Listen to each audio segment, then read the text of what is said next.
कि जब आक़ाए कायनात सल्लल्लाहु अलैहि वसल्लम ने जनाब उमर फ़ारूक और सैयदना अली मुर्तज़ा शेर खुदा रज़ियल्लाहु ताला अन्हु को ये फरमाया था कि क़र्न में एक उवैस रहता है और वहाँ जाना और मेरी उम्मत की बख्शिश की दुआ और मग़फ़िरत की दुआ उस अवैस से करवाना। तो जब ये दोनों अशख़ास और अफराद और हस्तियाँ जनाब उवैस के पास गई हैं तो जो मुकालमा वहाँ हुआ है, उस मुकालमे में जब हज़रत उमर फ़ारूक और अली मुर्तज़ा ने कहा कि हम ये हैं, हमने हुज़ूर को देखा है, तो उसके जवाब में जनाब उवैस क़रनी रज़ियल्लाहु ताला अन्हु ने ये कहा था कि क्या तुमने वाकई मेरे रसूल को देखा है? तो कहा कि हाँ हमने देखा है। तो उसके जवाब में उन्होंने कहा कि अच्छा, अगर तुमने देखा है तो बताओ मेरे रसूल के अबरू मिले हुए थे या जुदा जुदा थे? अब उमर अली को देखते हैं, अली उमर को देखते हैं, ये कैसा सवाल कर दिया।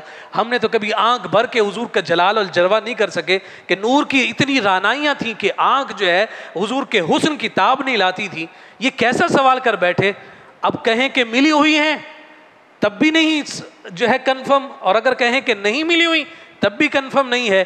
जब एक दूसरे को देख रहे हैं तो वैसे क़रनी ने कहा मैं तुम्हें बताता हूँ कि हुजूर के अबरू मिले हुए थे या जुदा जुदा थे। जबकि वैसे क़रनी वो हैं कि जो ताबई हैं, अपनी माँ की खिदमत की वजह से मदीना गए भी, लेकिन हुजूर किसी काम की गर्ज से शहर से बाहर थे, माँ के हुक्म की तामील में वापस आ गए।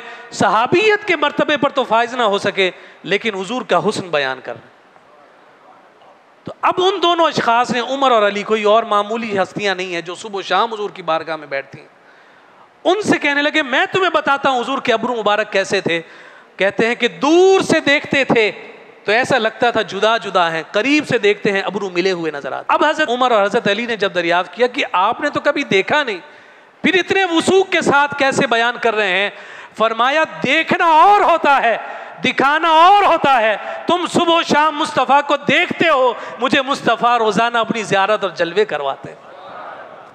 तो हम जो है वो देखने वालों में से तो नहीं, लेकिन उस पाक बारगाह से ये खैरात ज़रूर मांगते हैं, या रसूलल्लाह करम फरमा दीजिए, पर्दा हट जाए आपका जलवा और हमें ज़ियारत नसीब हो जाए, और हम भी वैसे क़रनी की फ़हरिस्त में दाखिल हो जाएं और लोगों से कह सकें लोगों जिसकी खातिर मेरे रब ने कायनात बनाई है उसके जलवों के नज़ारे हमारी इन गुनाहगार आँखों को भी नसीब हो गए।